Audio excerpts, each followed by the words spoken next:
Hello and welcome to Introduction to Ethical Hacking with Donald Warren.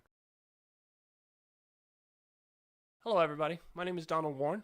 I'm a small business owner, a tinkerer, and a security enthusiast. On my spare time, I spend, exploring um, ethical hacking and offensive security. I earned my offensive security certified certificate a few months back. That is given out by the creators of Kali Linux. It's a course that I really enjoyed. Very tough course, but one that I enjoyed quite a bit. In this course, we'll get you started down the track of ethical hacker by introducing you to some of the tools needed to become a successful white hat hacker. We'll look at Kali Linux, Nmap, Netcat, and many more. This will help you set up a hacker lab and get you going down the correct path to helping people protect their data.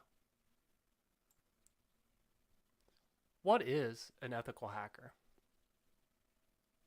An ethical hacker exposes vulnerabilities in software to help fix security holes before malicious hackers discover them. Like I said, in this course, you will learn all about ethical hacking and the tools needed to get started. The term hacking has been around for decades and can mean a handful of things.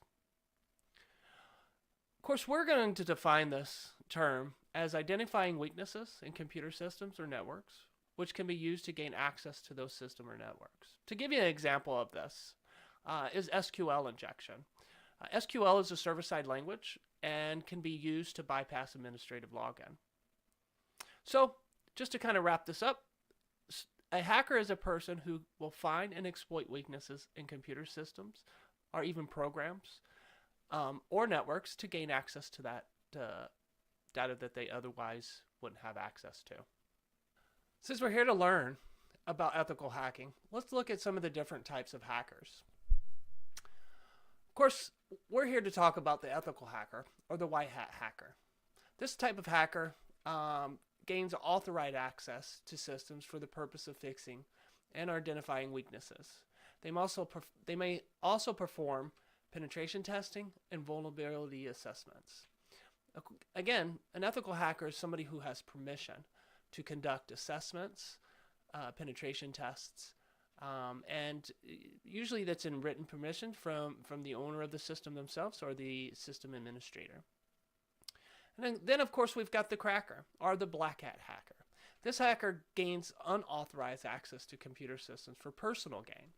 The intent usually is to steal corporate data, violate privacy rights, transfer funds from bank accounts, and many other reasons. Gray hat hacker is someone that lives sort of in the middle. They gain unauthorized access by breaking into these computer systems without permission, without written permission. But their goal normally isn't to steal the data or to steal money.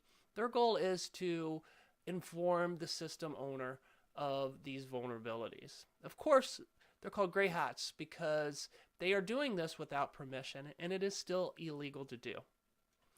Last but not least, we have what they call the script kiddie. Now, a script kiddie is usually a non-skilled person that uses already made tools, programs to gain unauthorized access to systems, computer system programs, or what have you.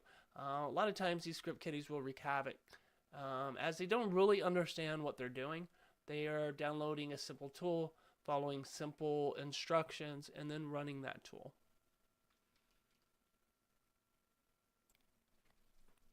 Before we move on, I just wanted to touch on a few things. Of course, the ethical hacker identifies weaknesses in computers, systems, and our networks. They come up with countermeasures to help protect these weaknesses. Ethical hackers must, however, abide by a few rules.